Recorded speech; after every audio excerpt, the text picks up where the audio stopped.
مٹی کو صاف کرنے والوں، سجاد نے کربلا کی ریت بھوپی کے سر پہ ڈالی، خاک شفا کا برقع پہن کے علی کی بیٹی نے خیمہ چھوڑا، ایک ایک بیوی گزرتی گئی، سجاد خاک شفا کے برقع پہناتے گئے، جس نے سینے پہ ہاتھ مارنا ہے سب سے آخر میں ایک چھوٹی سی بچی آئی ہے، اس نے سجاد کے پاؤں پہ ہاتھ رکھے، لوگ کہتے ہیں میری مجبوری ہے، ان کے بال بڑے تھے میرے بال چھوٹے ہیں، میں تیرا کیسے چھپاؤں؟ آواز آئی سکینہ اپنے ہاتھوں سے اپنا چہرہ چھپا، شہزادی نے اپنے ہاتھ اپنے معصوم سے چہرے پہ رکھے، حسین کی بیٹی نے باپ کے بعد پہلی بار یتیمی والا قدم اپنے خیمے سے باہر نکالا، جس بندے کے سینے میں دل ہے حسین کے ظاہر ہو، شہزادی نے یتیمی کے بعد پہلا پاؤں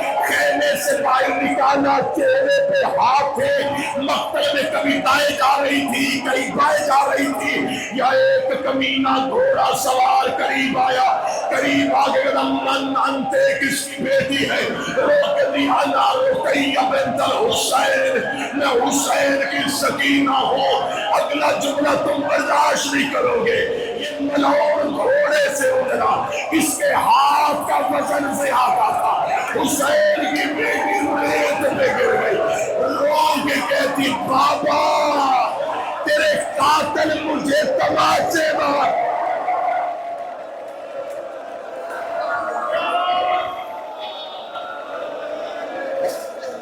ہائے حسین، ہائے معصومہ،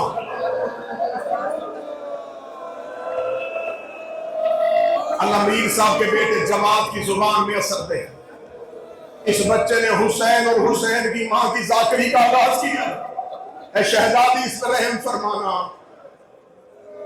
اسی بچے کی خواہش تھی کہ حسین کی بیٹی کے مسئلے پڑے، تم نجف سے کربلا کی طرف چل رہے ہو، اللہ نہ کرے تمہیں اس رستے میں کوئی چھوٹی سی بچی روتی ہوئی نظر آئے، کیا تم اپنے پاؤں آگے بڑھاؤ گے، سفر جاری رکھو گے، تم جا کے اس بچی سے پوچھو کیوں رو رہی ہو، وہ کہے گی کہ میں اپنے باپ کے ساتھ نجف سے چلی تھی، پاپا رش میں گم ہو گیا ہے، لوگ سب سے پہلے کہیں گے رش ہٹاؤ بچی سہم گئی ہے، رش ہٹاؤ بچی سہم گئی ہے، پھر کوئی کہے گا کسی خاتون کو کھڑا کرو، وہ خاتون اس سے بات کرے، کیونکہ چھوٹی بچی گھبرائی ہوئی مردوں سے بات نہیں کرتی، قاتلوں کے مجمع میں 4 سال کی بچی کری تھی، چاروں طرف سے ملعون پوچھ رہے تھے کس کی بیٹی ہے، کبھی کہتی عباس کی بھتیجی ہو، کبھی کہتی اکبر کی بہن ہو، کبھی کہتی اصغر کی بہن ہو، جب چاروں طرف سے کمینے کہہ کے مارتے رہے، جب کوئی بس نہ چلا ریت میں گر گئی، لوگ کہتی فاطمہ کی بیٹی ہے، اللہ بنت فاطمہ، میں فاطمہ کی بیٹی، کوئی حسین کے نوکر شام چلے گئے، کچھ کربلا آ گئے، منزل قریب ہو جائے گی تمہاری، جس کی قبر کو دیکھنے کے لیے تڑپ رہے ہو نا، ابھی راتیں ختم ہو جائیں گی، تمہیں تمہاری مراد مل جائے گی، کیا مراد ہے تمہاری؟ قبر حسین کو دیکھنا، آنکھیں کیسے ترس رہی ہیں، کس لیے؟ قبر حسین کو دیکھنا،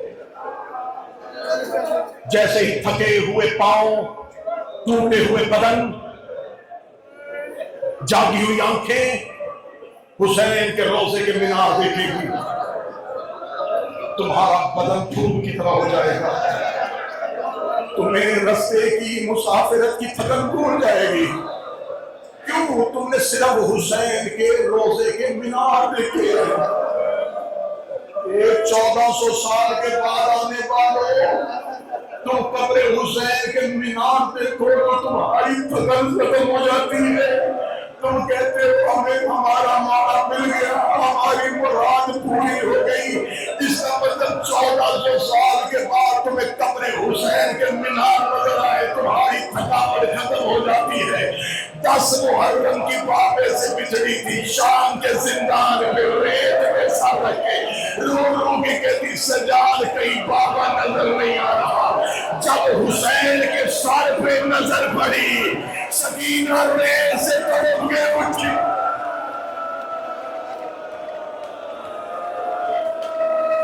اے میرا غریب کربلا بابا،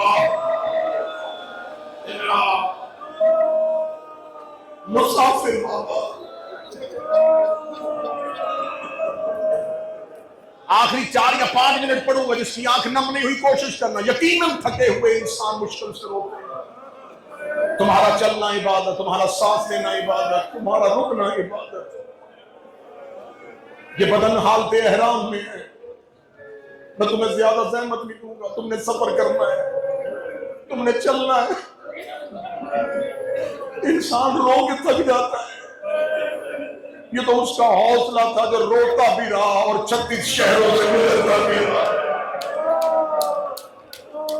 ابھی تمہارا سفر بڑا آسان ہے زائرین حسین، ابھی تم جا رہے ہو، ابھی تمہاری منزل دور ہے، ابھی تم قبر حسین کی طرف جا رہے ہو۔ میں بتاتا ہوں تم پہ مشکل وقت کب آئے گا، جس رات تم نے قبر حسین سے جانا ہے۔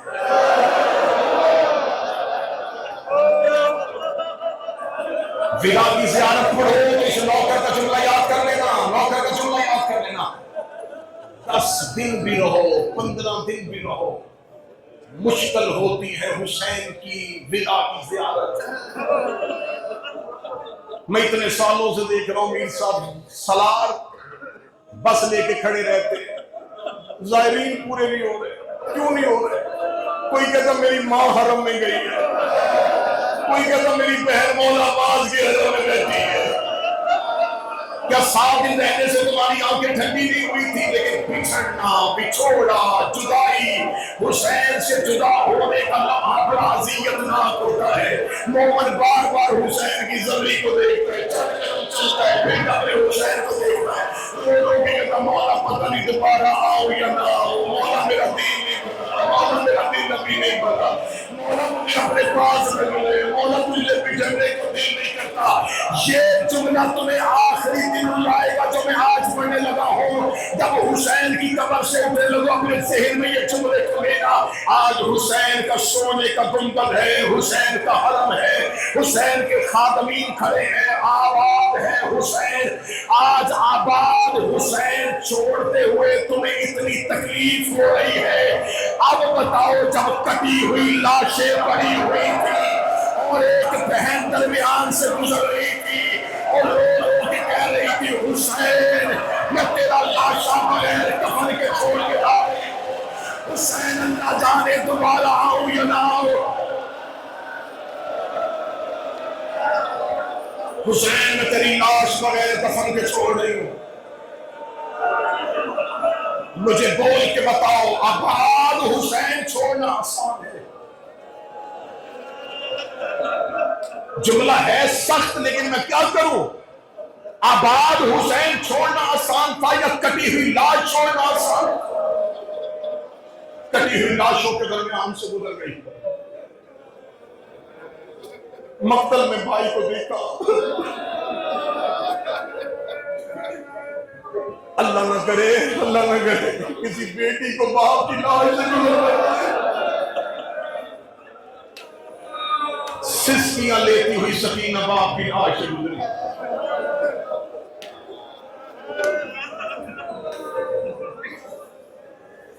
مرزا میں نے یہ بین الحرمین میں جو کتابوں کے سٹال لگے ہوتے ہیں، میں نے ایک دفعہ وہاں پہ کتاب دیکھی، کتاب کے نام نے مجھے کتاب کی طرف موڑا، من الفاطمہ الی الفاطمہ، فاطمہ سے فاطمہ تک۔ میں نے کہا پتہ نہیں اس کتاب میں کیا لکھا ہو۔ میں نے کتاب کا پہلا پیج کھولا، پہلا صفحہ کھولا، اس میں لکھا تھا اس کتاب میں 2 ایسی بیویوں کا تذکرہ جن کا نام فاطمہ ہے۔ اس کے نیچے لکھا تھا ایک رسول کی بیٹی، ایک حسین کی بیٹی۔ صاحب کتاب نے مقدمے میں لکھا تھا ان تینوں بچیوں کے، ان دونوں شہزادیوں کے، ان دونوں بیٹیوں کے نام بھی ایک جیسے ہیں، مقدر بھی ایک جیسے ہیں۔ اس نے جو مقدر کا پہلا جملہ پڑھا تھا میں حسین کے زائرین کے سامنے پڑھنے لگا ہوں کہ دونوں کے مقدر ایک جیسا تھا، وہ بھی باپ کے بعد چپ نہیں ہوئی، یہ بھی باپ کے بعد چپ نہیں ہوئی۔ اگلا جملہ پڑھنا ہے، وہ کہتا اس کو بھی باپ کے بعد کوئی نہیں رونے دیتا تھا، اسے بھی باپ کے بعد کوئی نہیں رونے دیتا تھا، وہ بھی باپ کے بعد چپ چپ کے روتی رہی، یہ بھی باپ کے بعد چپ چپ کے روتی رہی۔ اگلی سطح جس کے گھر میں بیٹی ہے وہ طرف پہ سنے گا، لیکن اس نے کہا دونوں کے مقدر میں ایک فرق آ گیا تھا، وہ 18 سال کی عمر میں ضعیفہ ہوئی تھی، یہ 4 سال کی عمر میں کمر جھکا کے دیواروں کے سہارے لے کے رو رو کے کہتی تھی سجاد میں بوڑھی ہو گئی ہوں، سجاد میں ضعیفہ ہو گئی، سجاد مجھ سے نظر نہیں آتا، سجاد مجھ سے چلا نہیں جاتا۔ آخری جملہ پڑھ کے میر صاحب کو منبر دینے لگا، مجھ پہ سوال کرو وہ 18 سال کی عمر میں ضعیفہ ہوئی، یہ 4 سال کی عمر میں ضعیفہ کیسے ہو گئی؟ وہ جو 18 سال کی عمر میں اپنے دائیں ہاتھ سے تصویر نہیں پڑھتی تھی، اسے صرف ایک تازیانہ لگا تھا اور وہ دائیں ہاتھ سے تصویر نہ کر سکی۔ کربلا سے لے کے شام تک شمر کے ہاتھ میں لوہے کا تازیانہ تھا، ہر موڑ پہ حسین کی بیٹی زمین پہ گرتی رو کے کہتی سجاد میری پسلیاں شہید ہو گئی، میرا چہرہ زخمی ہو گیا، میرے ہاتھ زخمی ہو گئے، میرے رخسار زخمی ہو گئے، سجاد میں سکینہ مر گئی، سجاد میں سکینہ قتل ہو گئی، سجاد میں بابے کی لاڈلی بیٹی